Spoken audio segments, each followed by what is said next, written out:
Damn it, Steve. Episode 52. What a fucking asshole. Doesn't that make you uncomfortable? Episode Damn it, 52. Steve. Not my cup of tea.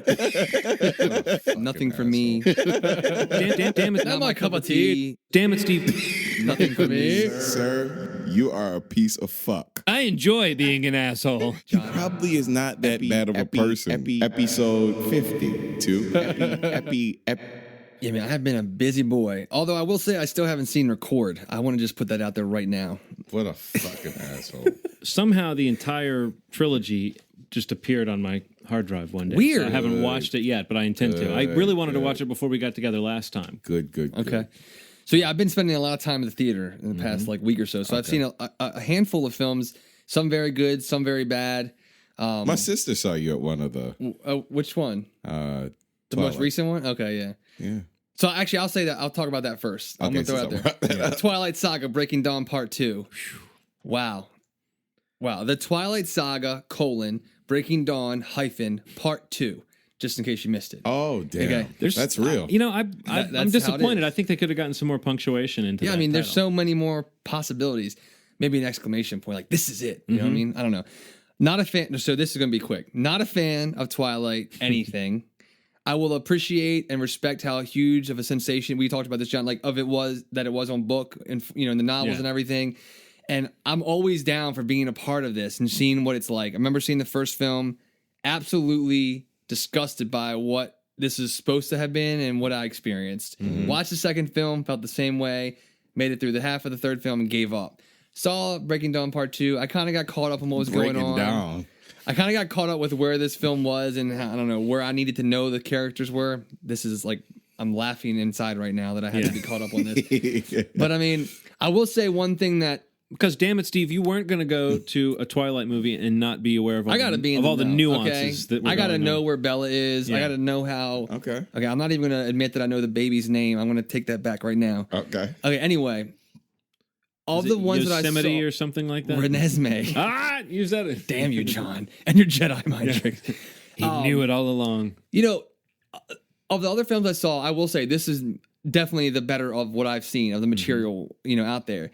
There's a couple of scenes were kind of cool, like the big showdown at the end, kind of cool to experience, and not even a way the film was made, but the end credits are... if I were a fan of the series, I would say it's kind of slick in the way they kind of wrap it up. Like I know that a lot of people there seeing it when I saw it were really like clapping, and you could see that they really were responding well to this like ode to the saga or the series, and not just like the shitty movie that they just saw. You know what I mean? But my biggest problem with Twilight, and I vented to John before we were recording, is that for a series even made by Summit Entertainment, a smaller house, they get distribution through I think help with Lionsgate or something like that. You have the first film. Yeah, you don't make it for a huge budget. There's not a whole lot of crazy CG and action and whatnot in that film. It's a huge blockbuster. 4 films later, it looks like worse than those films. Like, how does that happen? We were texting about this last night too, Ron. Like, how do you make movies that are billion-dollar franchises?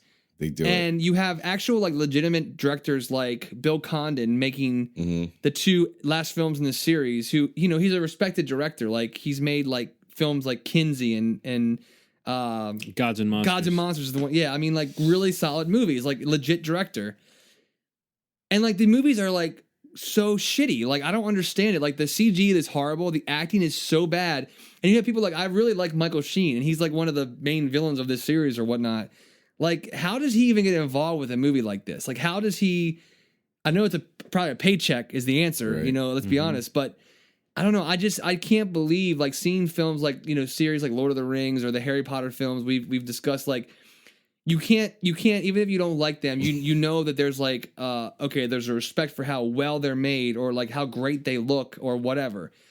I mean, and those films also attract very high-end actors and directors and whatnot. But I will never, and I'm glad it's over, I will never, though, comprehend or be okay with how Twilight has played out in the history of cinematic experiences. Don't you think that there's something, you're getting at the heart of why, and we really should spend not much more time talking about Twilight, unless you have strong feelings to convey. Not kind of indifferent. Is that there's something kind of quickie, there's something kind of like rapidly made, something like there is. Like everything about even the Harry Potter series, which again, like you can go back and forth on whether those movies or that type of story is your cup of tea, but you can see how they went on, they took a lot of time with the later movies, they brought in more and more interesting directors. You know, it sounds like they got sort of the director piece on this by when they brought in someone like Bill Condon. It did make you think, okay, well, this is interesting. This is a real what could director. he do with this? Yeah. But like, it still seemed like the movies have just been kind of churned out, and Agreed. maybe That's it seems like at least one a year or something for the last 5 years. Yeah. And even if that's an exaggeration, that they definitely have that feel. That it doesn't seem like they're stopping and making real movies out of these things. That it seems like what they're doing is trying to strike while the iron is hot and try to get the movies cranked out while they still have all the actors and while the fans are still, you know, like in high school, I guess. Before they move on to the next series. Yeah, I mean, I think that's the thing about it, that the movies almost seem kind of like a cheap cash in. And I will admit that it really doesn't, I'm not the audience for it. But I tried to watch the first movie, and whereas there were certain things about it that I thought were kind of interesting, I could barely stay focused on it enough to watch it. So I remember even falling asleep. It was a rental, and I was watching it on my couch, and it was late, so I can't totally blame the movie. But I don't think that I ever had any desire. There was nothing about the filmmaking of the later movies that I saw that really brought me back to say, okay, well, I guess I'll give these movies another chance. And I kept seeing, back to what you were saying, Steve, I kept seeing really cheesy CGI in the commercials, like when they would show these werewolves running around, and they looked as cheesy as can be. The problem with cheesy CGI now is because the standard of quality has been raised so much when you're seeing it, and it's everything's crisp, the filming is crisp, and then you see this CGI put on top of it. It looks this smudgy, underdeveloped. It's just weird. Like, I think it's maybe just a point where like the studio knows like we're gonna make money off this no matter what we do. Cut corners. Like we don't. Our audience is not the people that are going out and being too concerned with how great our CGI is or how even great these films are. Yeah. You know, it's going to be the number one movie, blah, blah, blah. Like, let's just pump them out. I think you're right. And that's what it is. But probably one of the most uncomfortable scenes I've watched in recent history of CGI was the baby, their child, Renesmee, as she's aging. But as she's a baby, they literally took the young girl's, I guess, face, who is her as like a 5 or 6 year old or whatever it is, and like just removed the hair, shrunk it down, and put it on a live baby. What? And he's holding the baby, and don't tell me they did that. It's the most ridiculous looking thing. The eyes don't even move. Now it kind of makes me want to. We were laughing like my whole. I mean, even my friend that went that loves these movies was like, I know she was laughing inside, whether she was out loud. I know she had to think that was ridiculous. Was everyone remarking how creepy and strange the baby looked? Was that at least part of the plot? Like, that's a kind of a weird looking. That baby looks like it has a computer generated face. How'd you guys do this? Yeah. Anyway, yeah, that's the kind of thing that why do that? Like that's a good example of the totally needless use of computer technology. Why don't you have a baby? Just a baby. Just hold a baby. Yeah. Somebody working on and that then movie has a baby. When you switch to another actor later on, I think we've handled that transition in 100 movies before. You know, maybe people will allow that. Right. I don't know. So weird. A slightly better existence, you know, with this film, but I would not my cup of tea. Nothing for me. I would. You move sound on. like a Dr. Seuss book. Not my cup of tea. Nothing for me. There you go. I might be on. Maybe I have like a children's book feature in my life or something. Is there a movie store on the site? Because maybe we can start selling your children's book. Let's make a storefront. Right. Ronald, you do T-shirts, right? Yeah. You could design something cool. Exactly. Not my cup of tea. I love it. It sounded like the end of a Dr. Seuss You're right, story about saying no to something you don't like. Like somebody insisting that you do something that you don't want to do. I'm looking into this. Yeah, man. You should start a series of books. Dr. Steve. Okay, so Twilight, stay away from it. Stay away from it. I would say stay away from the series in general, but especially this one in films in theaters now. Did you see? Have you guys seen anything recent? I mean, I have seen a lot. I don't want to. I don't want to take a. We both saw this. Well, we both saw the long-awaited. No, I don't know. We can say the long Cloud Atlas. Yeah. I don't know. What did you think, Ronald? It was a lot to handle. I'm probably gonna have to watch it a couple times. It's beautifully filmed. He had a lot of money thrown at it, and you could tell. No, it definitely showed. I think the word we used when we were talking about it earlier was just ambitious. It definitely showed that it was trying to. I mean, ultimately, it may have bitten off more than it could chew, but that's something that's very much in line with pretty much everything they've done since, and maybe including The Matrix. I mean, the first Matrix was a much more concise story, even though it had these kind of big ideas that were, you know, I always thought that people gave The Matrix the credit for having all these big ideas that were really sort of simple ideas that were just executed well. You know, the idea of the kind of brain in a vat, and you know, your reality is not your real reality. That had been around in sci-fi for a long time, but that was like the first time someone had maybe brought it to the screen as succinctly as that. I don't know if there's anything in this movie, just like everything they've done since. I don't know. It's tough to know what the sort of what the story told about this movie in years to come will be. I don't know. I could definitely see it having kind of a life in, you know, home video where people would have more time to kind of pour over it. Yeah. But it does seem like a big box office gamble, though, to put this much money into a movie like this. Yeah. And it makes me wonder if there's a lot of ambitious movies that are now being scrubbed off the slate, because from what I've heard, this movie, I don't know what's the box office for Cloud Atlas. I'm not sure, but this was that movie that was deemed 18, I think, unmakeable. Like I know that they said that like this was not. It'd been thrown around for like 5 years or so, and the book's not that old. Here's a fact for you, Ronald. This movie will make less than Argo did. Yeah, it's weird. It did not do. Dude. I don't want to bet you this time. I was gonna. No, that's a fact. I mean, I like big, interesting movies. You know, I think that there were so many points where Cloud Atlas lost me and then got me back. It has way higher ratings than it though. Like everywhere that I read about this movie, everybody likes it. It's just way. It's not a light movie. I don't think. All I've heard is just like what you guys said, like the ambition and the scope and what they reach for. Mm-hmm. I mean, I haven't seen it admittedly, but all the reviews I've read and people friends that have seen it, you know, that it's what, you know, basically it's kind of confusing, gets a little muddy, but the just scope of it apparently is, you know, and you can. It's 5 stories. It is trying to 6 stories. 6 stories. Yeah, 6. Wow, sir, 6 stories. And you lost one of them, huh? A couple of things that the I mean, the way that it moved between the different stories and the way sometimes it would move in a rather rapid way between 2 different stories, and you wouldn't always expect it. I found some of those connections that would be formed between 2 of the stories, like a momentary connection, like 2 characters in one story would be having a type of interaction, and then they would cut quickly to another story where 2 characters were having a similar or related interaction. Yeah, that kind of thing was interesting. I thought that was it, like for a movie that's almost 3 hours long and is about all these kind of morose characters or just doomed characters or just like you said, there's a kind of a bleakness to the movie. It was not boring. You know, I expected it to be much more of a slog than it was. Mm-hmm. And I think a lot of that has to do with just the effects and the budget. But the thing that really sunk it again and again for me was the makeup. The makeup, I feel like makeup should be getting better now instead of looking worse than it ever has. And I wonder if maybe just high res, like digital photography and makeup, they just, because I think, I don't know if it's something to do with the lighting or something, but there were some really distractingly fake faces. Yeah. And then I was thinking about it and I was thinking this has kind of been the year of the distracting makeup. Like, Guy Pearce in Prometheus, the guy who looked like a melting candle, you know. And then there was, Looper? Looper. Joseph Gordon-Levitt's fake face in Looper was extremely distracting to me. Again, it was in some ways it was cool that they would try to do it, but then in Cloud Atlas you add this weird kind of racial component. Of just people are super offended by that. Well, I'm not even offended. I just think that there's something that looks inherently awkward about trying to make the Asian facial structure look Caucasian and vice versa. I just found, not in a way that offended me, but in a way that just kept taking me out of the scenes where you're kind of going, oh, that must be this or that actress. Making somebody white or white black. It's just something weird about.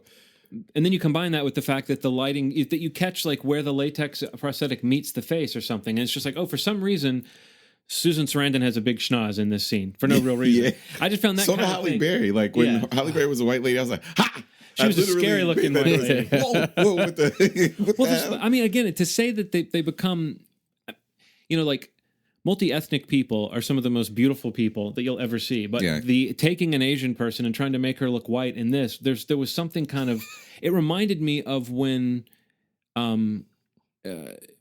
the sort of uncanny valley where somebody looks they just look unnatural. Yeah. And I think it was like the latex prosthetics and particularly like Hugo Weaving as the Asian guy in one of the later stories. It just looked so, it was just off-putting, man. I mean, they could have gone so many different interesting directions with it. Ultimately, what did you think of the decision to have the same actors playing multiple roles? I thought that was cool. I guess the whole idea is like,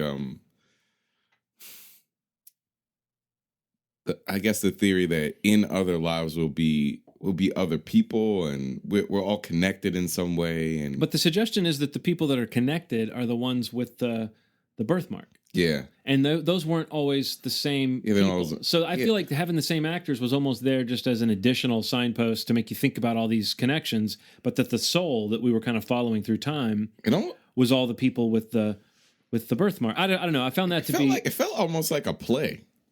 I think that's one thing. Well, there were definitely scenes that it felt like a play. That's one thing that did for me. Like it felt like a play. Like it felt very different than anything I'd seen because of that, like kind of play style with movie elements. With quick cutting between different stories and stuff, which I thought was really cool. Ultimately, for me, I was disappointed in Tom Hanks's acting in a lot of the segments. I hear that a lot. I have never bought. I realized watching this movie that I've never bought Halle Berry in anything. I just have never bought her acting in anything. Really? And then I started thinking about every movie I've seen her in, and she's always lame. I mean, she's always like, I think her looks, I think she's definitely a beautiful woman, and she definitely, I don't know. I think if you look at her in X-Men, look at her, I don't know. I didn't see Monsters Ball. That's the one she won the Oscar for, so I'll reserve judgment on that. But, what was that movie, Swordfish, where she was famous for showing her boobs or whatever? It's like, I just can't think of a time she didn't seem kind of stiff and kind of phony. And this movie was just seen. It's like every time she's in a new character and it's the same kind of phoniness, I just realized, I won't say it's over between me and Halle Berry. She's not Rosie Perez. I won't avoid a movie just because she's in it. I will never avoid a movie with Rosie Perez in it. You will never avoid I will never avoid. There'll always be a seat open for you. Yes. In any movie with Rosie Perez, because I will not be going to see the movie. No, I don't know. I say that even though I probably would, depending on the project. But there's some actors that just, are like that you just don't trust them to turn in a very credible performance. Yeah. This is the first time I've thought of Tom Hanks that way. I mean, he was just miscast in almost every segment. And overacting. Also, okay, this is the last thing I'm a guy who liked his performance in Lady Killers, which a lot of people hate, but I thought his kind of comic grotesque in that was funny. In this, he was playing a comic grotesque. The broken English in one of the all the accents. It was just not his finest moment. You talking digging. Yeah. I mean, I thought that was kind of cool, but no, I thought that with English just disappear after a while. Is that that's what happens in the future? I thought it was kind of neat that it forced you to think about what Ronald is referring to is in one of the far future segments. They're speaking this kind of new pidgin English that is almost like a combination of like sort of street lingo and kind of almost like baby talk and like a more primitive speech. But then there are certain. I mean, it does seem like that's how language might develop. It might. I hated when he got so angry that his English would just clear up. Yeah. It was just that's what I mean about his accents being bad. And then when he got mad, he'd be like, "Why do you want to do this to me?" Right. It was very weird. Like I didn't understand that. It had its flaws, but I think it was man for a 3-hour movie with 6 storylines. It was solid. I'd watch it again. Yeah, I was surprised to think to myself like the same thing you just said. Oh, I'd actually sit through this again, you know, because the moments that it got me. I mean, there were moments where I was like pretty deeply affected by certain things that happened in the movie. Like what's his name, Ben Whishaw? Plays Robert Frobisher. Yeah. I thought that story turned out to be really interesting, you know, and I thought Jim Broadbent was also kind of MVP of the movie. Yeah, it was good. I thought it was pretty good. Well, I saw The Bay. It was good, man. Oh, you did see it. Okay. I saw The Bay. So as a Levinson follower, does it stack up against Toys? I'd say it's right there. Oh, really? You know, honestly, it's like we always talk about these found footage films, and I mean, I think that, you know, if you didn't tell me Barry Levinson made this movie, I don't know that I would know it. You know, that there's no element that tells me it's Barry Levinson except that it's so heavily about Maryland or, you know, something having to do with Maryland, which in this case, the Chesapeake Bay. But I think it's as a standalone film itself, even if I take Levinson out of the conversation, I actually was a big fan of it. I mean, there's some pieces of it that kind of fall through for me, and the ending's kind of I would say kind of weak, but it's kind of cool. I mean, it was super gory, super gross, which is kind of fun. I had my girlfriend going that it was actually like a documentary about the Bay. Like we talked about the Blair Witch thing last time. Like she literally thought it was real. Where halfway through the movie, she like went to leave the room because she didn't want to watch it because it was freaking her out. Wow. But there's a really cool thing that they talk about because it being on the Eastern Shore with all the chicken factories and what they do with all of these, the chicken waste that is so built up off of steroids that they give these chickens to basically grow so quickly. Mm-hmm. It's kind of creepy. I mean, like, I don't know what the science is behind that, but I mean, to the novice, you know, I'd believe it, you know, and obviously my girlfriend did because she wouldn't watch the rest of the movie with me until I told her that it was a movie and not real. So, I mean, I'd recommend to yourself, it's just a movie. Yeah, yeah. It's just a movie. I'd recommend checking it out. It's fun. I mean, video on demand, you can watch from your living room. I'd check it out. So doesn't it move from like different device to different device? You know, does it try to provide a through line to that, or is it just that you're kind of jumping from? No. Basically, the device that I was referencing at the beginning of the film is a reporter who was on hand that weekend in the town during their big festivities, and she's actually like Skyping with somebody interviewing.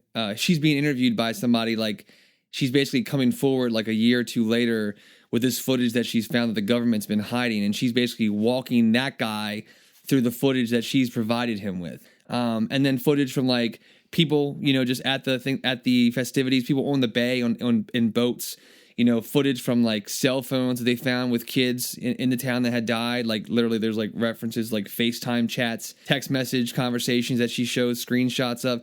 That's kind of the cool thing I thought about it, is that like you get why people were filming this, because it was like a 4th of July thing. Like there's all these activities going on, like crab eating contests and, you know, dunk booths and just fun things that, you know, people might film, you know. Well, when, you know, we were saying about VHS that when it comes to found footage, that sometimes a shorter, more of a vignette type story is more suited to that format, because you don't have to provide an explanation for why someone is filming through all of this. So the idea of kind of creating a hodgepodge of that. Yeah, it's patchwork. Yeah, I mean, like, and there's like footage of like police officers being called to a scene where they think somebody was murdered, but really it was like, you know, somebody, this flesh-eating virus had like consumed them. I saw that in the trailer. And it's like footage from like the cops, you know, the cameras in the cop car.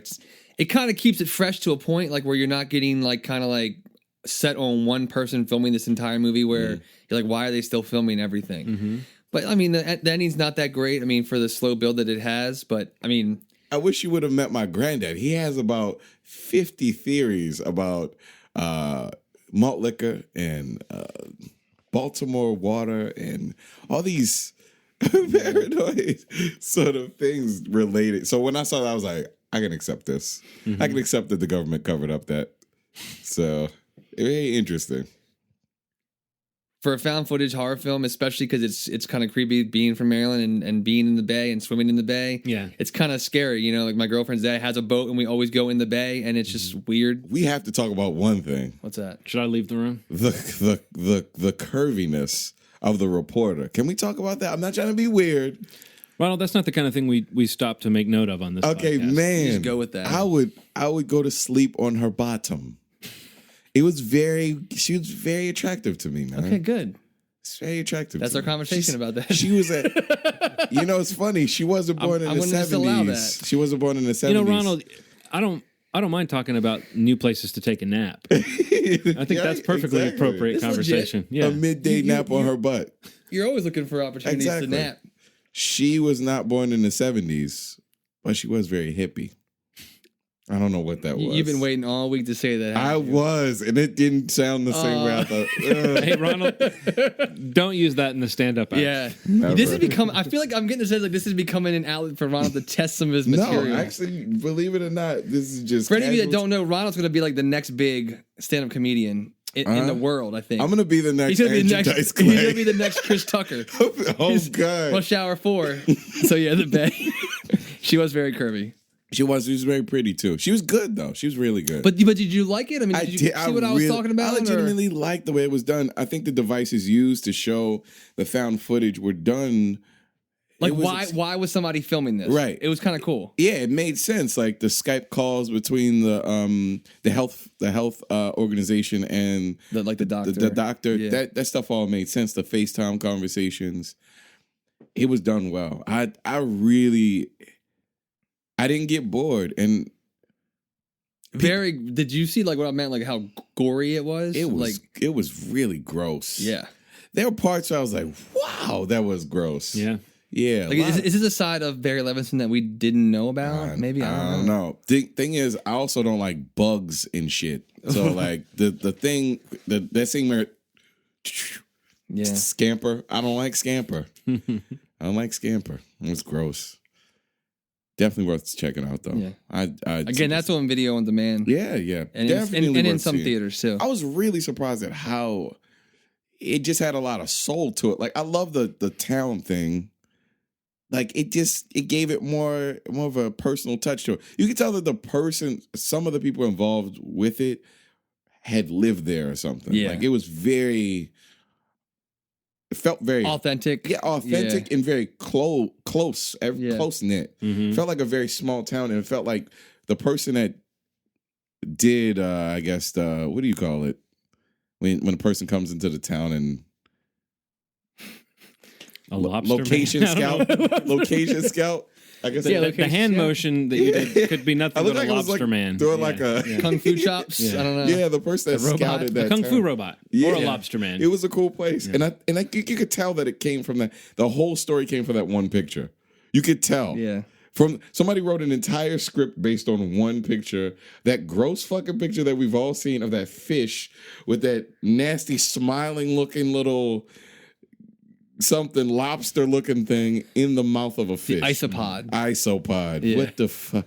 Never want to see one of those. I will ISO die. I will fucking shit myself. It's gross. I think it's gross. Did you really just say ISO die? ISO die. Because I'll be the only person. That sounds like a Gene Shalit like review, isopods. I'd rather ISO That die. Seems like one Gene Shalit would write and then would say no and wad it up and throw it in the trash can. The throwaway joke. For some reason, it reminds me of when Frank Darabont did The Mist. Yeah. Just the idea that it's a director who's done this big, high production value type movie that, again, with the Oscar grab sensibility, and then to go and make a kind of an ugly little genre movie like that. That's kind of interesting. With an ending that people hate, which I loved, but Oh, The Mist? Yeah, maybe bleakest ending ever. bleak. Absolutely, yeah. I mean, at least of a movie that made it to mainstream theaters with like more than 3,000 screens on opening weekend. Probably. Yeah, everybody that I went and saw it with, I remember seeing that movie.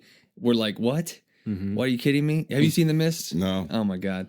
I actually like the movie a lot, but you should check Really? it out. Yeah, but The Bay is out now, video on demand. It may be in a theater near you. You know what? It had occurred to me that a lot of movies that we talked about back in our fall preview have kind of snuck out without us commenting on them. And I think you saw one of them, The Sessions. Is that?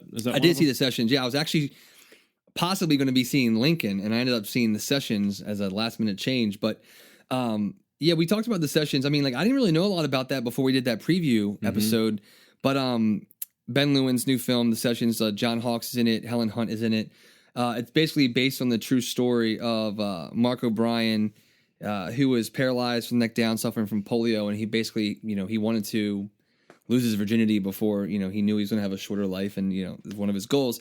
And he works with a sex therapist, Helen Hunt, to achieve that goal. The lady's still alive. She is alive. She's like 61. And I'll tell you right now, she's naked for over half of the scenes she's in the movie. Fully naked. I know maybe you want to check that out, Ronald. 65-year-old nude women, you'd be down. Hold on. You're going to have to tell me that again. When we say it slow, Yeah. slower. Mm-hmm. Helen Hunt is nude. What? But she's not really 65. She is not. I think Yeah. she's like 50, maybe, or 40 something, late 40s. But Helen Hunt has she it. She doesn't look bad. She still has it. That's what you came here to find out, folks. Was how does Helen Hunt look? Yes, she is nude, and she looks pretty good for her age. Yeah. So, like, I don't know, broken record. All you Steve perverts coming can back. stop listening to the podcast tune out, now. unsubscribe now. It's going to be said a lot with these films we talk about this time of year, but John Hawkes absolutely will be probably discussed with, Academy Award season comes around, because what a demanding performance. The entire film, he's in either the iron lung that's keeping him alive, or he's in a bed being wheeled around to see a sex therapist in a hotel to teach him how to, respond to her body. And it really cool film, a really nice balance of humor and emotion. And Helen Hunt is, I don't feel like she kind of shines really in the film. And I think she does her part. She's definitely not the star. John Hawkes is incredible in the movie. Is it one of those great performance, decent movie type I things? think if I Or had is to it- sum it up, yeah, I don't know that there's much. William H Macy has a role as a preacher or a pastor like that. Mark or John Hawkes kind of confides in as he's trying to do this, before marriage, and he's a devout Catholic, and all this stuff, and making sure that he gets the father's permission before he does this kind of thing. And those scenes play really well, and their scenes together are actually really funny, and definitely provide a lot of the laughs in the film. But his character, John Hawkes' character in the film in general, is a pretty funny guy. He's a very opinionated, very matter of fact. He has his rhythms, and he knows how he wants to live his different life. And he's just incredible. Honestly, like, you definitely identify with the character, and but you're right. Yeah, I think overall a good film, but really good performance by John Hawkes. I'm not sure that release pattern for that film. I don't know that it's going like wide. I think it's probably going to be in theaters by the time you hear this episode, but I would definitely check it out if you're somebody that likes to just be in the know when it comes to like award season. He's been on that brim for the past few years with Winter's Bone and Martha Marcy May Marlene, and I think he's getting closer and closer. I don't know that this is the year that he wins for this role, but it's still when you're there, I guarantee I'm pretty confident he'll be there for the third year in a row. And when you're at that point, it's only a matter of time before you are that go-to act. Well, it's almost like you get in the club somehow. Yeah. Of like, I mean, years ago it happened with like, I don't know, I'm trying to think of other great character actors that have kind of had their turn, like, John Turturro and Philip Seymour Hoffman, those types of actors that just start to kind of get recognized. Colin Firth, maybe a good example of it. And I think that like, I think it seems like it's John Hawkes' time right now. And it was funny that when that trailer came out, the thing that makes the biggest impression on you is his performance. All I also could sort of tell from that trailer was I just thought, okay, that movie looks like it would make me choke up a few times. Same. But sometimes you don't know if those are really the best movies, or if those are just the movies that have decided they're going to play with real human stakes and real human emotions, and I'm interested in seeing. I'm not really a big fan of things. I know that it's going to pull at my heartstrings. It's purposefully set up. This man, that he's dying, so it's like this is already going to be hard. I don't know. Like I didn't really feel like there was a lot of like pulling at my heart. I mean, I would admit that I'm a pretty emotional person, like especially watching films, and I get emotional a lot during movies. But I didn't have that response to the movie because I think it's played in a way where it's like I'm not, you're not like sad. Yeah. You're sad at the loss, but you're not sad for him. Him leaving this world. I don't know. I'm not to ruin it, but it's if you look up the film, if you read anything about it. It's like you're more like they're. Well, if the whole premise of a movie is a guy who says, "I want to learn what sex is like before I die," right? You have to imagine it might be involved in the ending of the film. But yeah, I mean, good film, really good performance. I mean, absolutely will be nominated. Don't know if it'll win. I haven't seen The Master yet. I know that's a film. You haven't seen them. No. Shame on you, sir. I know. One more movie that I want to talk that I saw. David O. Russell's Silver Linings Playbook. I'll say right now, it's my favorite movie of the year. Oh, really? I thought it was incredible. I'm glad to hear that because it took me by surprise. Jennifer Lawrence, so sexy, so sexy. Honey. Oh my goodness! Take it back to Billy Madison. Yeah. I mean, I knew that I wanted to see the film. I like David O. Russell. I like Bradley Cooper. I mean, I think this is going to really change the way a lot of people see him. I think. Weird wild card. I think he may actually get nominated for a Best Actor as well at the Oscars. I think this is going to be a film depending how it plays when it comes out on. Actually, it's going to probably be in theaters now when you hear this podcast. But depending on how the film performs at the box office, if it holds over through the holidays, it's a really interesting blend of rom-com, and David O. Russell always kind of dances around these like kind of not traditional forms of comedy or topics of comedy, like mental illness and marital issues and weird think like Robert De Niro plays Bradley Cooper's father. He's got all these weird like what do you call it? The word escapes me. Like with football, like superstitions, like in things that he does. Like it really kind of. It's a Boston movie. No, Philadelphia. Oh, it like kind of, which a lot of David O. Russell stuff is in there, but like it just really kind of like mixes these weird subjects together, and there is such an amazing balance of very funny pieces, very serious, very lighthearted family beats. Just an awesome movie. And the crowd that I saw with smaller theater down in Baltimore City just ate every minute of this film up. I mean, a true crowd pleaser. Jennifer Lawrence is great in it. She may get a nomination as well. I think in all the major categories, this film is going to be nominated. Really? Bradley Cooper. It just felt so great to see a movie that I didn't have a lot of expectations of. I knew I wanted to see it. Like I said, I like most of the people involved with it. Mm-hmm. I was really surprised with Bradley Cooper's performance. I mean, I think you two will be as well. I mean, I wasn't sure how you felt about him before, but it sounds like you had similar feelings to mine.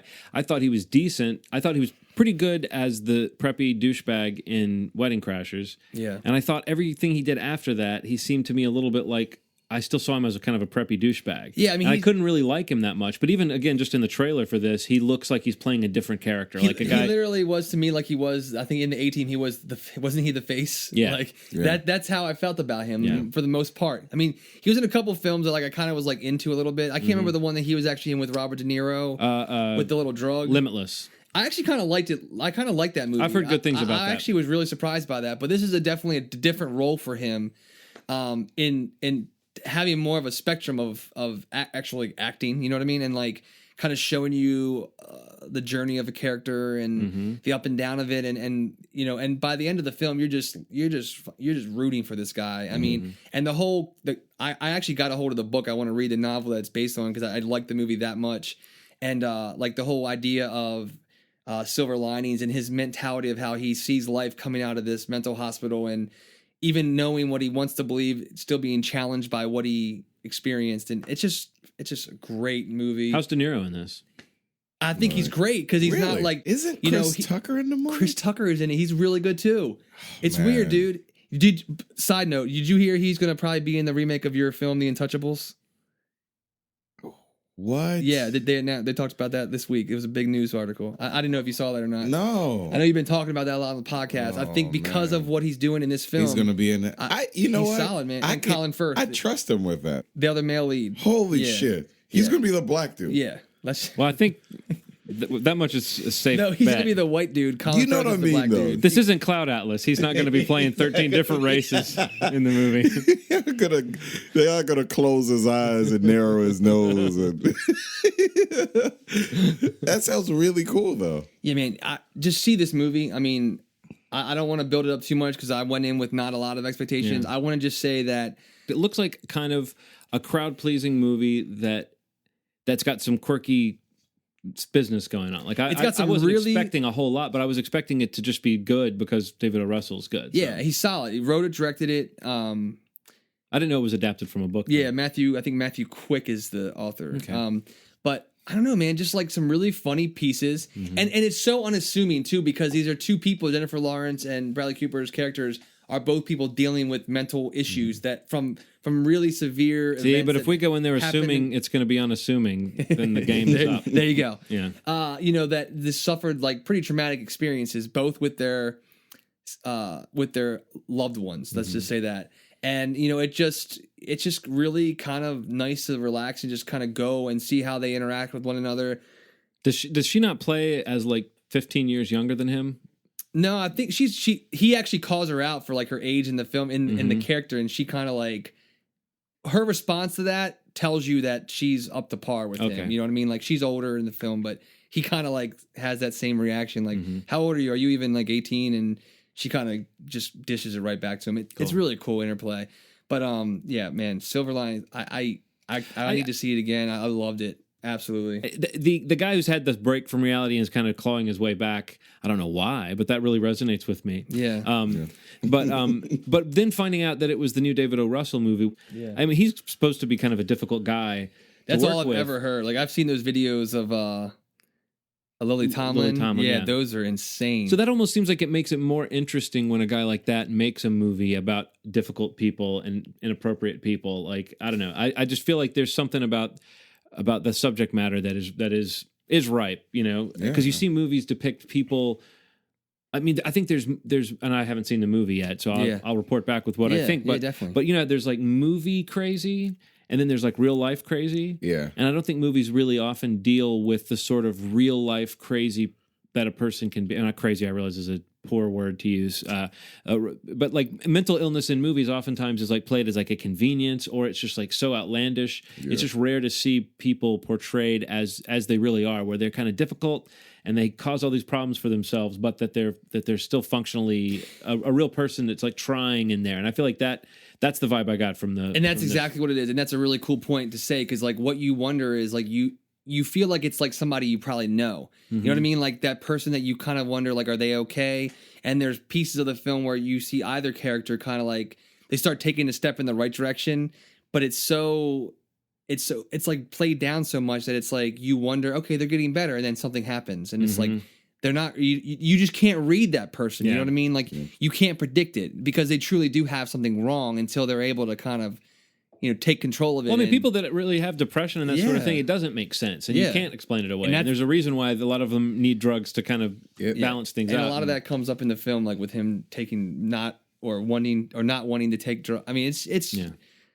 I kind of need to step back because I feel like I kind of gushed about it too much. I don't want to let you guys down if you see it. For you to say that it's that good, it's more like that confirms for me that it's not sappy, because I think that was my only fear from the trailer. But I think that when there's characters you actually care about, you kind of want a little sap. Yeah, you want. I'll say there is a little bit. It's not. It's not that it's not present, but it's like it's not that the characters are so big or so overplayed where like everything he or she does is sappy or cheesy or whatever. I like movies about mental illness. I haven't seen too many good ones. Probably the last good one I saw was Adam. Hugh Dancy and Rose Byrne. Yeah. So good. I like that film too. Yeah, I think you guys would both like it. I love when it happens, when I see a movie like that, like right around this time of year where I wasn't really like, it's on my list to want to see, but it's not like oh my God, I can't wait to see it. Right. I felt like I was like much more excited to see a film like Argo. And like I still really enjoyed Argo, but seeing this film, I would say that if I had to rank, I enjoyed this film more. Right. I had a much more enjoyable experience watching this movie in a theater as just a entertainment experience. It was awesome. There was nothing that ruined that experience. It's funny that you bring that up, John. I'm going to take a moment real quick to remind everyone, if you remember when we talked about Sinister, or in context of when John and I saw Sinister, I had a run-in with a gentleman of more age than I, and basically we were just talking about how he was talking during the whole movie, and I asked him to stop talking, and he basically like snapped at me, talked crap to me after the movie, was getting in my face.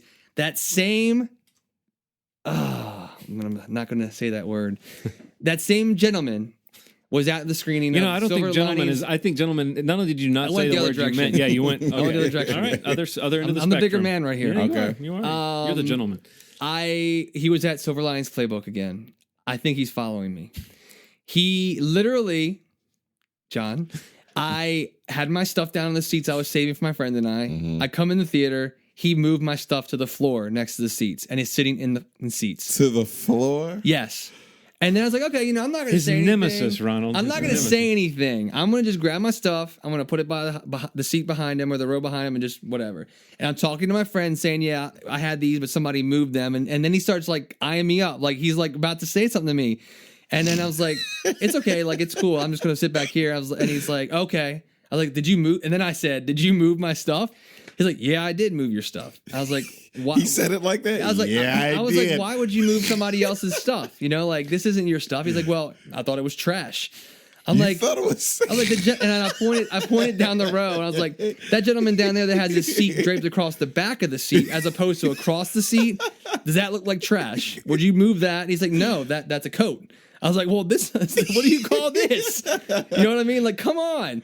And he literally stood up out of his seat and got in my face like he wanted to fucking fight me. You should have said... It was insane. You should have said, sir, you are a piece of fuck. That's what I was telling you. I wish you would have been there because your rant about what you would have done to that man and his child, you could have taken it both out on him. That's so crazy. Well, you just need to make a soundboard of that. I can't. I was so livid. Like I just walked out. I was like, what this is? I told the security guard, like I was there, like seeing the film in a different context, but I told the security guard, I was like, you need to talk to this gentleman before something happens, not beyond him just being kicked out of this theater. Like, I swear this guy's like, it's going to be an ongoing theme in this podcast. Right. He's going to continue to show up, and one day you will meet him, Ronald. I would love to meet him. Eat the He shit out of sounds him like for an it. So the asshole, fact that you man. had just watched a movie though about a guy who kind of went through a psychotic break, did that help you deal with your emotions in that moment? Yeah, I kind of got a hold of myself. I looked to the silver lining of the situation was that I saw a great film, and that I have more years to live than he does. Hopefully. Oh my goodness, that's a terrible I just thing said to that. say. I don't care. I don't care about that guy. I'm pretty sure he probably got hit by a car after the screening. I'm fine with that. No, we this guy was older, Ronald. I think we hope that Steve has a long Right. even at best. Yes. Even if we give the guy 30 more years, don't you want Steve? To I want you to live. Thanks, John. Yeah. I want you to live longer than Thanks, this, man, buddy. but that's Oh my god. The I don't know, man. Like I'm sitting there having a conversation with this guy, thinking, why is John not here? Like, 'cause John was with me at Sinister. There's something different about putting it in a seat. He just put it on the floor. Yeah, it's like hanging off, like, not on the seat is like an end seat, not on the seat, but on the floor, like bumped up against the side of the seat, and he's in the seat. And I'm just like, oh my god! I tried not to say anything. I went behind the row, moved my seats. There were seats behind it. I love that he said, "Yeah, I did it." Yeah. He was like, "Yeah, I did move your stuff. I pretty much confused. Put it on the floor." I'm like, made "Why you would you move close it. mine, not that?" He's like, "Well, because yours, I thought it was trash." Because I had a bag with it, and he thought it was trash. That is so funny to me. I thought a hobo was sleeping in the Yeah, I thought they let anybody in here. What a fucking Oh my idiot. god! Thankfully, the movie was awesome. So fuck that guy. Yeah, that's my rant. Thanks, John, for bringing Sure. that up. Yeah. I appreciate Anytime. it. I wanted to get that out. Yeah, We have to go to more movies together, Ronald, it was because trash. Yep. this guy, he's a passhole. He comes to all these screens. I see him all the time now, and there's gonna be a showdown. I'm glad he didn't throw your shit in the like. I don't think that many things are worth slapping people over.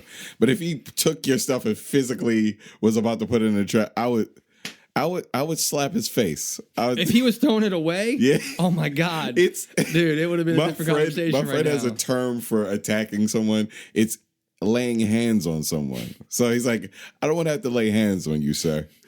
So you might have to tell him that sometime. I think I will next I'm gonna have to time. lay hands on you, sir. As long as you're with me. I'll be right there for you. Is he tall? No.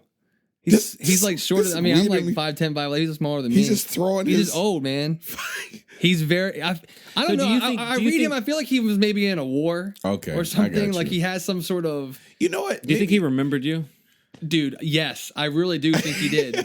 because of After Sinister when the lights were Yeah. up and we were having it Yeah, out. yeah. He totally remembered me. Yeah. I'm saying for you to recognize him, Oh, he totally had did. to be able to recognize Which is why you. I think he was like was giving it to me, like when I was moving behind him and like was telling my friend like, because I whatever I did like say to my friend I was like, yeah, these are my seats, like somebody moved my shit, and then that's when he got in, and I was like, should I have not said that? But that was my friend and I talking, mind your fucking business. Yeah. You know? I just imagine that Kill Bill siren coming on.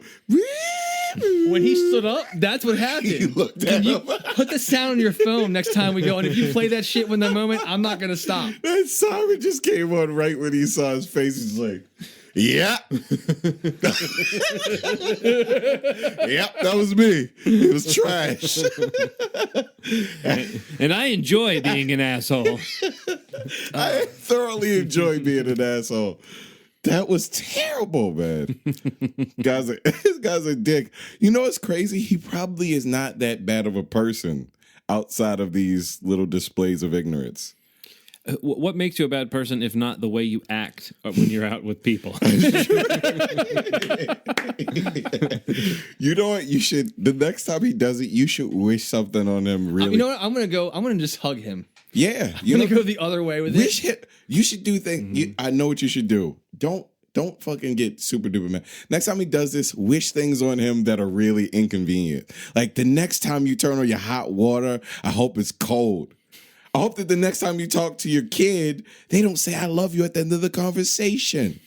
And then you don't talk to them for a month because you're kind of an asshole. I hope you go home to make a sandwich tonight and you pull the luncheon meat out of the fridge and you put it down on the counter and it's got a little bit of a greenish hue to it. Just a little You're not bit. sure if it's bad or not. Exactly. Can I eat this? You take a whiff and it's like, I'm not sure if that's just what turkey's supposed to smell like. Right. You just gotta. okay. I hope And then when you pull it out, it's a little slimier than you were hoping. Exactly.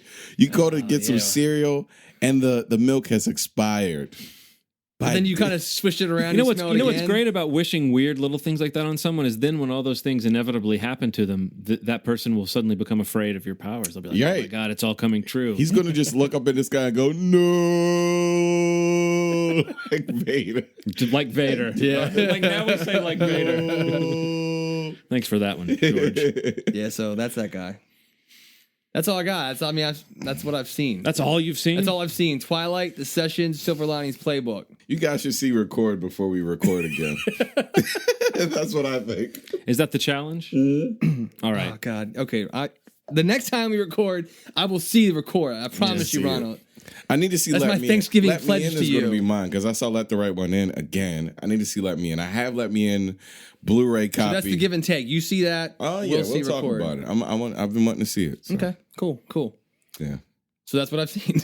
All right. I think we've got enough there. We got enough.